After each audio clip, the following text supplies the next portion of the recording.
ಸರ್ಕಾರಕ್ಕೆ ನಮ್ಮ ಶಾಸಕರ ಮೇಲೆ ಮೊಟ್ಟೆಯಿಂದ ದಾಳಿ ಮಾಡ್ತಾ ಇರ್ತಕ್ಕಂಥ ಸರ್ಕಾರಕ್ಕೆ, ಬಡವರ ಹೊಟ್ಟೆ ಮೇಲೆ ಹೊಡಿತಾ ಇರ್ತಕ್ಕಂಥ ಸರ್ಕಾರಕ್ಕೆ, ಶಾಸಕರ ಮೇಲೆ ಮೊಟ್ಟೆಯಿಂದ ದಾಳಿ ಮಾಡುವ ಸರ್ಕಾರಕ್ಕೆ, ಬಡವರ ಹೊಟ್ಟೆ ಮೇಲೆ ಕಾಲಿಟ್ಟಿರುವ ಸರ್ಕಾರಕ್ಕೆ, ಬಡವರ ತಲೆ ಮೇಲೆ ಕಾಲಿಟ್ಟಿರುವ ಸರ್ಕಾರಕ್ಕೆ, ಹೊಟ್ಟೆಯಿಂದ ಬಿಜೆಪಿ ಶಾಸಕರ ಮೇಲೆ ದಾಳಿ ಮಾಡುವ ಪತ್ವಾಲ್ ಸರ್ಕಾರಕ್ಕೆ, ದೇಶದ್ರೋಹಿ ಕಾಂಗ್ರೆಸ್ ಸರ್ಕಾರಕ್ಕೆ, ದೇಶದ್ರೋಹಿ ಕಾಂಗ್ರೆಸ್ ಸರ್ಕಾರಕ್ಕೆ,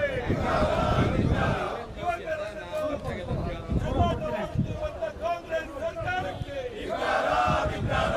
ಭವಿಷ್ಯದ ಮೇಲೆ ಚೆಲ್ಲಾಟ ಮಾಡುತ್ತಿರುವ ಕಾಂಗ್ರೆಸ್ ಸರ್ಕಾರಕ್ಕೆ, ದೇಶದ್ರೋಹಿಗಳಿಗೆ ಕುಮ್ಮಕ್ಕು ನೀಡುತ್ತಿರುವ ಕಾಂಗ್ರೆಸ್ ದೇಶದ್ರೋಹಿಗಳಿಗೆ ಶಕ್ತಿ ನೀಡುತ್ತಿರುವ ಕಾಂಗ್ರೆಸ್ ಗೂಂಡಾ ಕಾಂಗ್ರೆಸ್ಸಿಗರಿಗೆ, ದೇಶದ್ರೋಹಿ ರಾಹುಲ್ ಗಾಂಧಿಗೆ,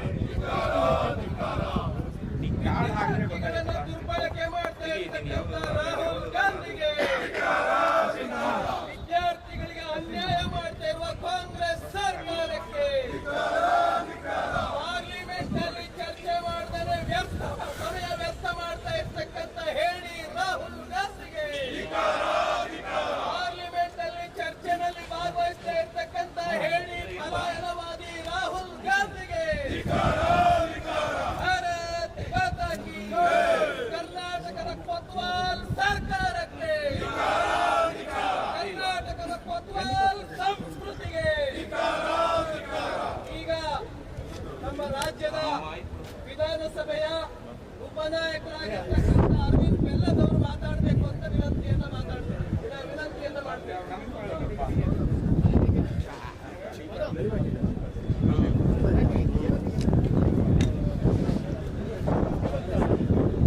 ಭಾರತ್ ಮಾತಾ ಕಿ ಜೈ, ಭಾರತ್ ಮಾತಾ ಕಿ ಜೈ. ಈ ದೇಶಾದ್ಯಂತ ಇವತ್ತು ಈ ಪ್ರಶ್ನೆ ಪತ್ರಿಕೆಯ ಹೆಸರಿನಲ್ಲಿ ಅರಾಜಕತೆ ಸೃಷ್ಟಿ ಮಾಡುವಂತ ಕೆಲಸ ಕಾಂಗ್ರೆಸ್ ಪಕ್ಷ ಹಾಗೂ ಅವರು ಮಿತ್ರ ಪಕ್ಷಗಳಿಂದ ನಡೀತಾ ಇದೆ. ಈ ಪತ್ರಿಕೆ ಬಿಡುಗಡೆ ಲೀಕ್ ಆಯಿತು ಅಂತ ಗೊತ್ತಾದ ಕೂಡಲೇ ಕೇಂದ್ರ ಸರ್ಕಾರ ಅದರ ಮೇಲೆ ಕ್ರಮ ತೆಗೆದುಕೊಳ್ಳುವಂತ ಕೆಲಸ ಮಾಡ್ತು. ಅದ್ರ ಮೇಲೆ ಎನ್ಕ್ವೈರಿ ಸೆಟಪ್ ಮಾಡ್ತು. ಅದ್ರ ಮೇಲೆ ಲೀಕ್ಗೆ ಕಾರಣೀಭೂತರಾದವ್ರನ್ನ ಅರೆಸ್ಟ್ ಮಾಡುವಂತ ಕೆಲಸ ಮಾಡ್ತು. ಕೇವಲ ಅದನ್ನು ಮಾಡಿದ್ರೆ ಸಾಕಾಗುವುದಿಲ್ಲ, ರಿಫಾರ್ಮ್ಸ್ ಕೂಡ ಅವಶ್ಯಕತೆ ಇದೆ ಅಂತ ಹೇಳಿ ಮುಂದಿನ ವರ್ಷದಿಂದ ಡಿಜಿಟಲೀಕರಣದ ಮೂಲಕ ಯಾವುದೇ ರೀತಿಯ ತೊಂದರೆ ಆಗ್ತದೆ ನೀಟ್ ಎಕ್ಸಾಮ್ ಮಾಡಲಿಕ್ಕೆ ಏನ್ ಟೆಕ್ನಾಲಜಿ ಅಡಾಪ್ಟ್ ಮಾಡಬೇಕಿತ್ತು ಅಡಾಪ್ಟ್ ಮಾಡುವಂತ ಕೆಲಸ ಕೂಡ ಮಾಡ್ತೀವಿ. ಆದ್ರೆ ಅದನ್ನು ವಿಷಯವನ್ನು ಮುಂದಿಟ್ಕೊಂಡು ಇಡೀ ದೇಶಾದ್ಯಂತ ಅರಾಜಕತೆ ಉಂಟು ಮಾಡುವಂತ ಕೆಲಸ ಇವತ್ತು ಕಾಂಗ್ರೆಸ್ ಹಾಗೂ ಅವರು ಮಿತ್ರ ಪಕ್ಷಗಳು ದೇಶ ವಿರೋಧಿ ಶಕ್ತಿಗಳ ಕೂಡಿ ಮಾಡ್ತಾರೆ. ಶಾಂತಿಯುತವಾಗಿ ನಡಿಬೇಕಾದಂತ ಹೋರಾಟದಲ್ಲಿ ಅಲ್ಲಿ ಹೋಗಿ ಕೇವಲ ಅಲ್ಲ ಒಬ್ಬನೇ ದೇವರು ಅಲ್ಲ ಬೇರೆ ದೇವರು ಅಲ್ಲ ಅಂತ ಹಾಡುಗಳಿಂದ ಹಾಡುವಂತ ಪ್ರಯತ್ನ ಕಾಂಗ್ರೆಸ್ನವ್ರು ಮಾಡಿದ್ರು, ಕೆಲಸ ಮಾಡಿದ್ರು. ಅಷ್ಟೇ ಅಲ್ಲ, RSS ವಿರುದ್ಧ ದೇಶ ವಿರೋಧಿ ಘೋಷಣೆಯನ್ನ ಮುಗಿಸುವಂತ ಕೆಲಸ ಕಾಂಗ್ರೆಸ್ನವ್ರು ಮಾಡ್ತಾ ಇದ್ರು.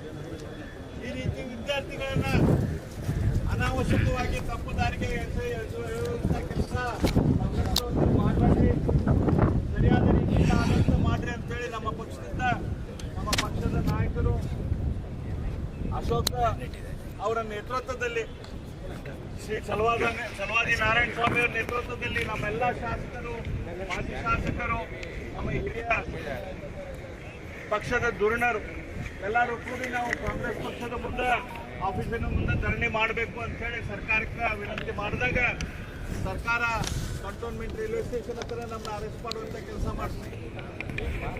ಅದರಲ್ಲಿ ಬಸ್ನಲ್ಲಿ ಹಾಕೊಂಡು ನಮ್ಮನ್ನ ತಗೊಂಡು ಬರ್ಬೇಕಾದ್ರೆ ಪರ್ಪಸ್ಲಿ ಬೇಕಾಗಿ ಕಾಂಗ್ರೆಸ್ ಪಕ್ಷದ ಮುಂದಿನ ಆ ಬಸ್ಸನ್ನು ತೆಗೆದುಕೊಂಡು ಹೋಗುವಂಥ ಕೆಲಸ ಕಾಂಗ್ರೆಸ್ಸು ಆ ಕೆಲಸ ಮಾಡಿ ಅಲ್ಲಿ ಬಸ್ಸು ಅಚಾನಕವಾಗಿ ಕಾಂಗ್ರೆಸ್ ಪಕ್ಷದ ಮುಂದೆ ನಿಂತು ಅಷ್ಟೊತ್ತಿಗೆ ಲಾಠಿ ಹಿಡ್ಕೊಂಡು ತಯಾರಾಗಿ ನಿಂತಂತ ಕಾಂಗ್ರೆಸ್ಸಿನ ತಂಡ ಗುಂಡಾಗಳ ತಂಡ ಗುಂಡಾಗಳು ಕೊತ್ವಾಲ್ ರಾಮಚಂದ್ರನ ಶಿಷ್ಯರು ಇವತ್ತೇನು ಮುಖ್ಯಮಂತ್ರಿಗಳು ಮತ್ತು ಅವರ ಅಧ್ಯಕ್ಷರಿದ್ದಾರೆ, ಕಾಂಗ್ರೆಸ್ಸಿನ ಅಧ್ಯಕ್ಷರು ಬಹಳ ಹೆಮ್ಮೆಯಿಂದ ಟಿವಿಯಲ್ಲಿ ಹೇಳ್ಕೊಂಡಿದ್ದಾರೆ. ಅವರು ನಾವು ಕೊತ್ವಾಲ್ ರಾಮಚಂದ್ರನ ಶಿಷ್ಯರು ಅಂತ ಹೇಳಿ ಹರಿಪ್ರಸಾದ್ ಅವರಾಗಲಿ DK ಶಿವಕುಮಾರ್ ಅವರಾಗಲಿ ಇವತ್ತು ಕೊತ್ವಾಲ್ ರಾಮಚಂದ್ರನ ಆಡಳಿತವನ್ನು ಇಲ್ಲಿ ಕರ್ನಾಟಕದಲ್ಲಿ ತೆಗೆದುಕೊಂಡು ಬರಾಕ ಆ ರೀತಿಯ ಗುಂಡಾ ಸಂಸ್ಕೃತಿಯನ್ನು ಕರ್ನಾಟಕದಲ್ಲಿ ತೆಗೆದುಕೊಂಡು ಬರುವಂತ ಪ್ರಯತ್ನ ಅವರು ಮಾಡಿದರು. ಕೊತ್ವಾಲ್ ರಾಮಚಂದ್ರ ಹಿಂದೆ ಇದೇ ವಿಧಾನಸೌಧದಲ್ಲಿ ರಾಮಕೃಷ್ಣ ಹೆಗಡೆ ಅವರು ಮುಖ್ಯಮಂತ್ರಿಗಳಾದಾಗ ಕೂಡ ಅವ್ರ ಮೇಲೆ ತನ್ನ ಅಟ್ಯಾಕ್ ಅನ್ನು ಮಾಡಿದ್ದ. ಅಂತ ಕೊತ್ವಾಲ್ ರಾಮಚಂದ್ರನ ಶಿಷ್ಯರು ಇವರು ಅದೇ ಸಂಸ್ಕೃತಿಯನ್ನ ಕರ್ನಾಟಕದಲ್ಲಿ ತೆಗೆದುಕೊಂಡು ಬರಾಕ ತಮ್ಮ ಪಾರ್ಟಿ ಆಫೀಸ್ ಮುಂದೆ ತಮ್ಮ ಪಾರ್ಟಿಯ ಗುಂಡಾಗಳ ಮೂಲಕ ನಮ್ಮ ನಾಯಕರ ಮೇಲೆ ಹಲ್ಲೆ ಮಾಡುವಂತ ಕೆಲಸ ಮಾಡಿದರು. ಕೇವಲ ಒಬ್ಬರೇ ವೈಯಕ್ತಿಕವಾಗಿ ನಿಂತಂತ ನಮ್ಮ ಹರಿಹರದ ಶಾಸಕ ಹರೀಶ್ ಅವ್ರ ಮೇಲೆ ಮೊಟ್ಟೆಯನ್ನು ಒಗೆದರು, ಅವ್ರನ್ನ ಗುದ್ದಿದ್ರು, ಅವ್ರನ್ನ ಹಿಡಿದು ಎಳೆದಾಡಿದ್ರು, ಅವ್ರಿಗೆ ಮೇಲೆ ಲಾಠಿಯನ್ನು ಬೀಸಿದ್ರು, ಅವ್ರ ಲಾಠಿಯಿಂದ ಅವ್ರಿಗೆ ಹೊಡೆಯುವಂಥ ಕೆಲಸ ಮಾಡಿದರು. ಅಷ್ಟೇ ಅಲ್ಲ, ನಮ್ಮ ರಾಮಮೂರ್ತಿ ನಮ್ಮ ಜಯನಗರದ ಶಾಸಕ ಅವ್ರ ಮೇಲೆ ಲಾಠಿ ಪ್ರಹಾರ ಆಯಿತು. ನಮ್ಮ ರಾಯಚೂರಿನ ಡಾಕ್ಟರ್ ಆದ ಶಿವರಾಜ್ ಪಾಟೀಲ್ ಅವ್ರ ಮೇಲೆ ಹಲ್ಲೆ ಮಾಡುವಂಥ ಪ್ರಯತ್ನ ಮಾಡಿತು. ಈ ರೀತಿ ನಮ್ಮ ಎಲ್ಲ ಶಾಸಕರ ಮೇಲೆ ನಮ್ಮ ನಾಯಕರ ಮೇಲೆ ಹಲ್ಲೆ ಮಾಡುವಂಥ ಪ್ರಯತ್ನ ಆಯಿತು. ಆ ಲಾಠಿಯನ್ನು ಬೀಸಿದಾಗ ಡೋರ್ನಲ್ಲಿ ನಮ್ಮ ಬಸ್ಸಿನ ಡೋರ್ನಲ್ಲಿ ಬಾಗಿಲಿನಲ್ಲಿ ನಮ್ಮ ನಾಯಕರಾದ ಶ್ರೀ ಅಶೋಕ್ ಅವರು ನಿಂತಿದ್ದರು. ಅವ್ರಿಗೆ ತಪ್ಪಿ ಅದು ಹಿಂದೆ ಕಿಟಕಿಯಲ್ಲಿ ಕುಂತಂತ ನಮ್ಮ ರಾಮಮೂರ್ತಿ ಅವ್ರ ಮೇಲೆ ಲಾಠಿ ಹೊಡೆತ ಬಿತ್ತು. ಅದೇನಾದರೂ ನಮ್ಮ ನಾಯಕರ ತಲೆ ಮೇಲೆ ಅದು ಬಿದ್ದಿದ್ರೆ ದೊಡ್ಡ ಅನಾಹುತ ಆಗುವಂಥ ಪರಿಸ್ಥಿತಿ ನಿನ್ನೆ ಇತ್ತು. ಈ ರೀತಿಯ ವ್ಯವಸ್ಥಿತವಾದ ಸಂಚನ್ನ ಕಾಂಗ್ರೆಸ್ ಸರ್ಕಾರ ಮಾಡ್ತು. ಕೊತ್ವಾಲ ರಾಮಚಂದ್ರನ ವಿಚಾರಗಳೇನದಾವು, ಅವ್ರ ಗುಂಡಾ ಸಂಸ್ಕೃತಿ ಏನೈತಿ, ಇವತ್ತು ನಮ್ಮ ರಾಜ್ಯದಲ್ಲಿ ಶ್ರೀ DK ಶಿವಕುಮಾರ್ ಅವರು, ಶ್ರೀ ಹರಿಪ್ರಸಾದ್ ಅವರು ತಮ್ಮ ಮೂಲಕ ಇಡೀ ಕರ್ನಾಟಕದಲ್ಲಿ ಆ ಸಂಸ್ಕೃತಿಯನ್ನು ಬಿತ್ತುವಂಥ ಕೆಲಸ ಮಾಡ್ತಿದ್ದಾರೆ.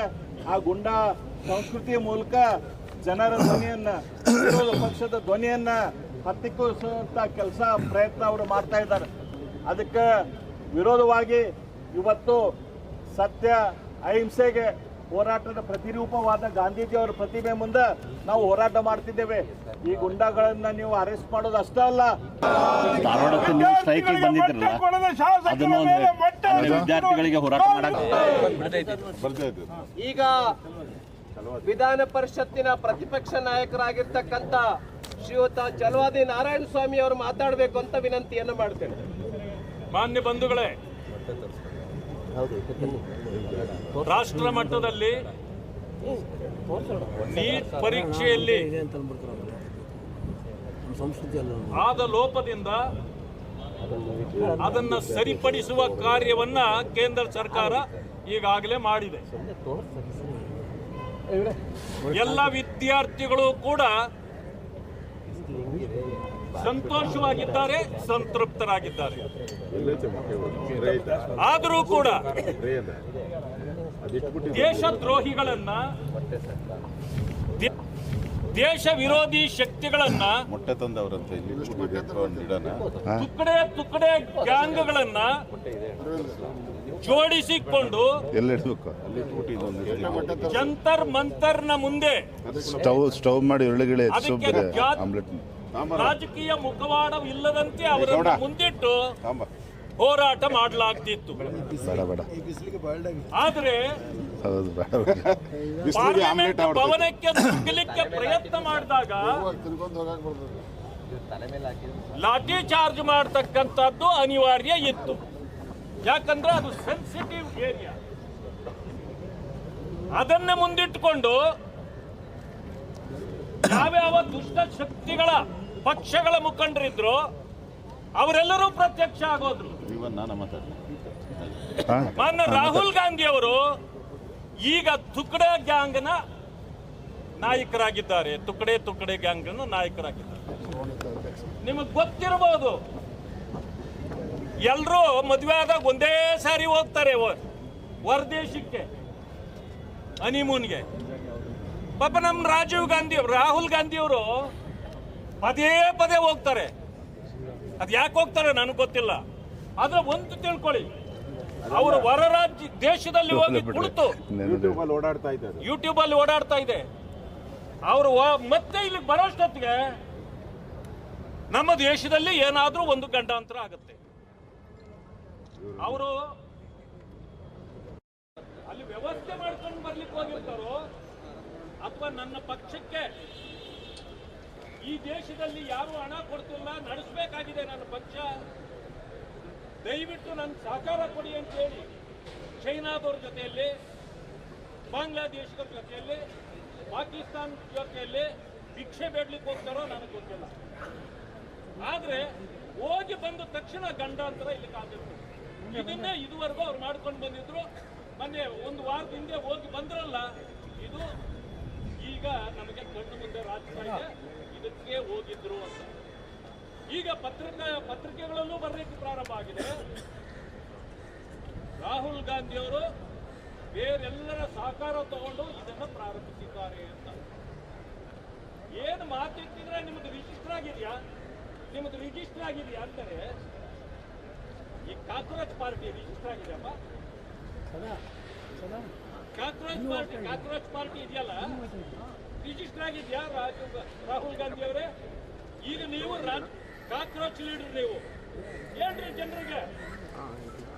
ಇದನ್ನ ವಿರೋಧಿಸಿ ಇಡೀ ದೇಶಾದ್ಯಂತ ಈಗ ನಿಮ್ಮ ಈ ನಡೆಯನ್ನ ವಿರೋಧಿಸಿ ಪ್ರದರ್ಶನಗಳು ನಡೀತಾ ಇದೆ. ಅದರ ಭಾಗವಾಗಿ ಕರ್ನಾಟಕದಲ್ಲಿ ನಾವು ಹೋರಾಟ ಮಾಡಬೇಕಾಗಿತ್ತು. ಕಾಂಗ್ರೆಸ್ನವರು ತಿಂಗಳಿಗೊಂದ್ಸಾರಿ ಬರ್ತಾರೆ, ಬಿಜೆಪಿ ಕಚೇರಿ ಮುಂದೆ ಹೋರಾಟ ಮಾಡ್ತಾರೆ. ಪರ್ಮನೆಂಟ್ ಆಗಿ 20 ಜನ ಇರ್ತಾರೆ, ಒಂದೊಂದ್ಸಾರಿ 2-3 17 ಜನ ಬರ್ತಾರೆ. ಆದ್ರೆ ನಾವು ಪ್ರತಿರೋಧ ಯಾವತ್ತೂ ಮಾಡಿಲ್ಲ, ಮೊಟ್ಟೆ ಹೊಡೆದಿಲ್ಲ, ಲಾಠಿ ಬೀಸಿಲ್ಲ, ಗೂಂಡಾ ಸಂಸ್ಕೃತಿ ಪ್ರದರ್ಶನ ಮಾಡಿಲ್ಲ. ಆದ್ರೆ ನಿನ್ನೆ ನಮ್ಮ ಕಾರ್ಯಕರ್ತರಿಗೂ ಬೇಸರ ಆಯ್ತು. ಇದೇನು ಪದೇ ಪದೇ ಈ ರೀತಿ ಮಾಡ್ತಾರೆ ಇವರು, ನಾವು ಇವರಿಗೆ ಪಾಠ ಕಲಿಸ್ಬೇಕು ಅಂತೇಳಿ ನಿನ್ನೆ ಕಾಂಗ್ರೆಸ್ ಕಚೇರಿ ಮುಂದೆ ಹೋಗಬೇಕು ಅಂತೇಳಿ ನಾವು ನಮ್ಮ ಕಾರ್ಯಕರ್ತರು ತೀರ್ಮಾನ ಮಾಡಿದ್ವಿ. ಆದ್ರೆ ನಮ್ಮ ಅಧ್ಯಕ್ಷರು ಮತ್ತೆ ನಮ್ಮ ವಿಪಕ್ಷ ನಾಯಕರಾಗಿರ್ತಕ್ಕಂಥ ಅಶೋಕ್ ಅವರು ನಾವೆಲ್ಲರೂ ಸೇರಿ ಏಕಾಏಕಿ ಅವರ ಕಚೇರಿ ಮುಂದೆ ನಾವು ಹೋಗೋದು ಬೇಡ, ಅವರಿಗೆ ಇದು ಬಿಸಿ ಮುಟ್ಟಬೇಕು. ಅದಕ್ಕೆ ನಮ್ಮ ಕಾರ್ಯಕರ್ತರು ಎಲ್ಲರೂ ಸೇರಿ ಕಂಟೋನ್ಮೆಂಟ್ ರೈಲ್ವೆ ಸ್ಟೇಷನ್ ಮುಂದೆ ಬಂದು ನಿಂತು. ಆದ್ರೆ ಪೊಲೀಸ್ನವರು ಬಂದು ನಮಗೆ ಹೇಳಿದ್ರು ಇದು ಬೇಡ ಅಲ್ಲಿ ಹೋಗೋದು ಅಂತ. ಅವರಿಗೆ ಗೌರವ ಕೊಟ್ಟು, ವ್ಯವಸ್ಥೆಗೆ ಗೌರವ ಕೊಟ್ಟು ನಾವು ಅವ್ರಿಗೆ ಹೇಳಿದಂತೆ ಕೇಳಿದ್ವಿ. ನಮ್ಮನ್ನು ಅರೆಸ್ಟ್ ಮಾಡಿದ್ರು. ಮಾಡಿದ ಮೇಲೆ ನಾವು ಬಸ್ನಲ್ಲಿ ಕುಳಿತು ಹೊರಡುವಾಗ ಬಸ್ಸು ಸೀದಾ ಹೋಗಿ ಕೆಪಿಸಿಸಿ ಆಫೀಸ್ ಮುಂದೆ ನಿಲ್ತು. ಇದಕ್ಕೆ ಆದೇಶ ಮಾಡಿದ್ದವ್ರು ಯಾರು? ನಾವು ಮಾಡಿದ್ವಾ? ಹರಿಪ್ರಸಾದ್ ಅವರು ಮಾಡಿರ್ಬೇಕು, ಇಲ್ಲಾಂದ್ರೆ ಮುಖ್ಯಮಂತ್ರಿಗಳೇ ಮಾಡಿರ್ಬೇಕು. ಅಲ್ಲಿಗೆ ಹೋದ ತಕ್ಷಣ ನಮಗೆ ಪರಿಚಯ ಆಗಿದ್ದು ಲಾಠಿಗಳು, ಮೊಟ್ಟೆಗಳು. ಅದೇ ಮೊಟ್ಟೆಗಳು ನಿಮ್ ಕೆಪಿಸಿಸಿ ಕಚೇರಿಯಲ್ಲಿ ಮೊಟ್ಟೆಗಳು ಇರ್ತಾವಂತಂದ್ರೆ ನಿಮ್ದೇನು ಕೋಳಿ ಫಾರ್ಮ ಕೆಪಿಸಿಸಿ ಆಗ್ತದೆ? ಇಲ್ಲಾಂದ್ರೆ ಆಮ್ಲೆಟ್ ಹಾಕಕ್ಕೆ ಏನಾದ್ರು ತಗೊಂಬಂದು ಇಟ್ಕೊಂಡಿದ್ರ? ಇಲ್ಲ military hotel, KPCC military hotel ಅಂತ ಏನೋ ಇದೆಯಾ? ಶಾಲಾ ಮಕ್ಕಳಿಗೆ ಮೊಟ್ಟೆ ಕೊಡಕ್ಕೆ ಯೋಗ್ಯತೆ ಇಲ್ಲ ನಿಮಗೆ. ಬಹುಶಃ ನನ್ಗನ್ನಿಸ್ತದೆ ಆ ಮೊಟ್ಟೆಗಳನ್ನೆಲ್ಲ ಕಟ್ಕೊಂಡು ಬಂದು ಇವರು ಕೆಪಿಸಿಸಿ ಇಟ್ಕೊಂಡಿದ್ದಾರೆ ಅಂತ ಕಾಣುತ್ತೆ. ಇಲ್ಲಾಂದ್ರೆ ರೆಡಿಮೇಡ್ ಮೊಟ್ಟೆ ಏನು ಸಿಗುತ್ತೆ ಇವ್ರಿಗೆ? ಮೊಟ್ಟೆಗಳಿಂದ ಹೊಡೆದಿದ್ದಾರೆ, ಲಾಠಿಗಳಿಂದ ಹೊಡೆದಿದ್ದಾರೆ.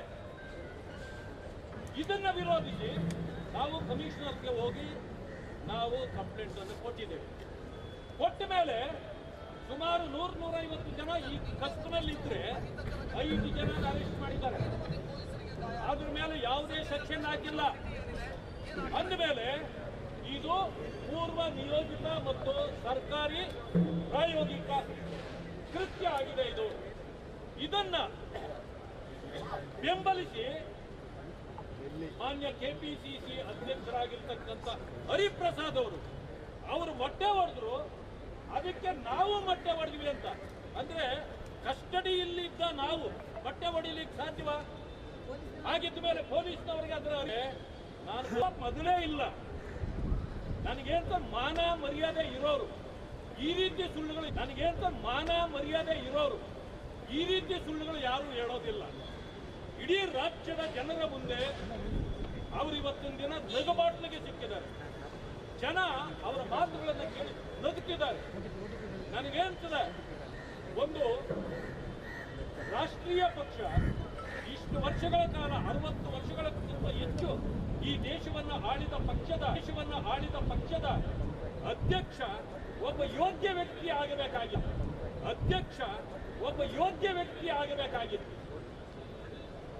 ಯೋಗ್ಯರನ್ನ ಹುಡುಕಿ ಮಾಡಿದ್ರೆ ಪಕ್ಷಕ್ಕೂ ಒಂದು ಯೋಗ್ಯತೆ ಬರ್ತಿತ್ತು.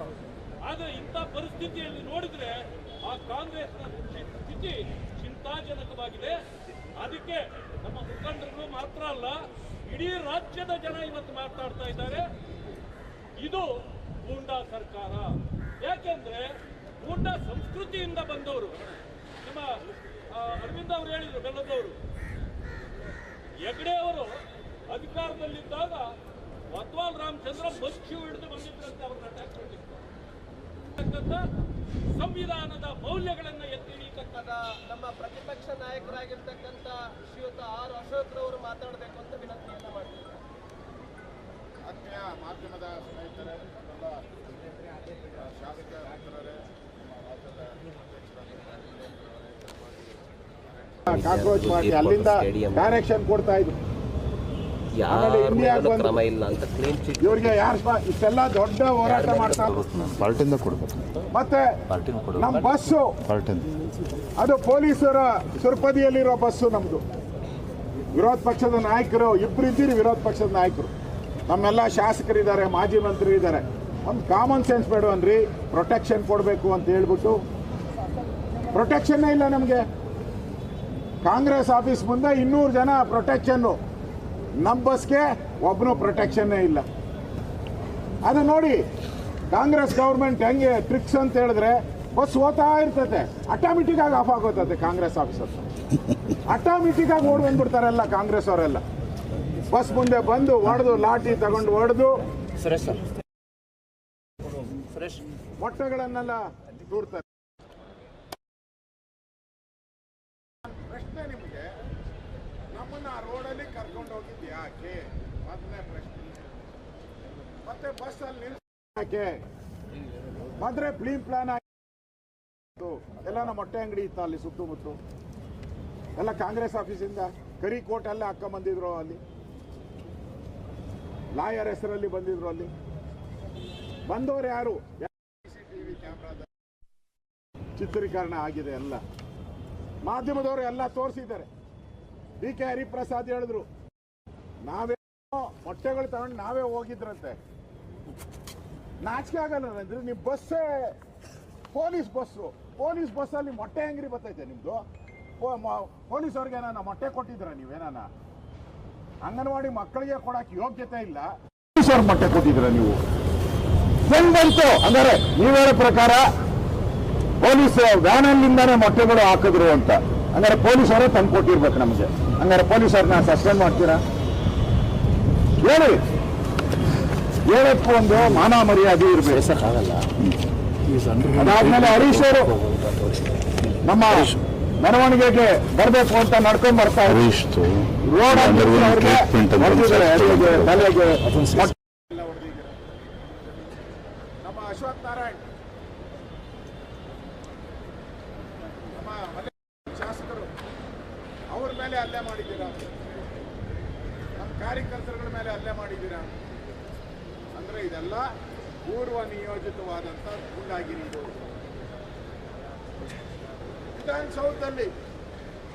ವಿಧಾನಸೌಧದಲ್ಲಿ ಇದೇ ಹರಿಪ್ರಸಾದ್ ಅವರು ರಾಜ್ಯಪಾಲರನ್ನ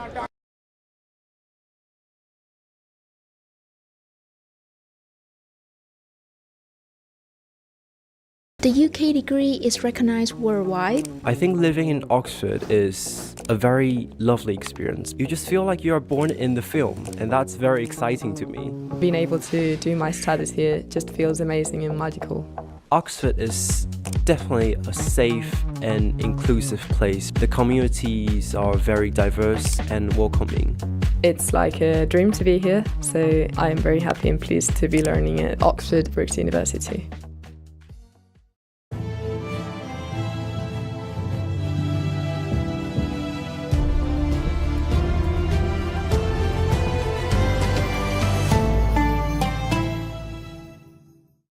I must reiterate what Purohit sir has said. Institutions are not corrupt. There are certain people who may have certain ulterior motives who will coerce the people who are under them to go in a certain way.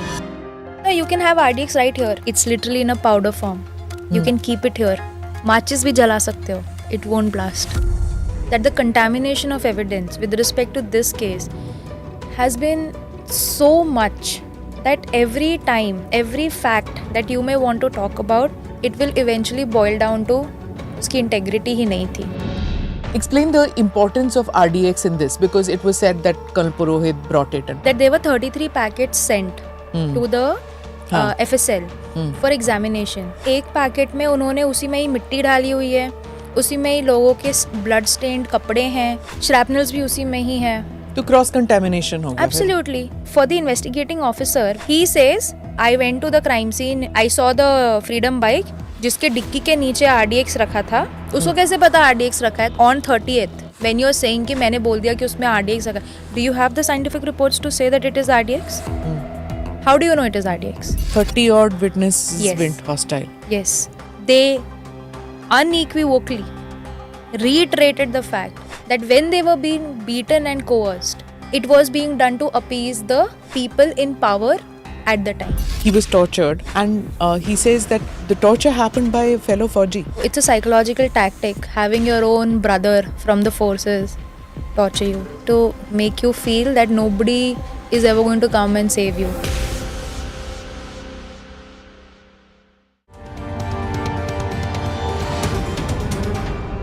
Namaste, Jai Hind. You're watching or listening to another edition of the NI podcast with Smita Prakash. My guest today is Priya Kaushal. She's advised several lawyers on legal cases, including the 2008 Malegaon blast case, where she supported the legal defense team of Colonel Prasad Purohit with forensic and procedural insights. But before we begin the conversation, here's a short primer.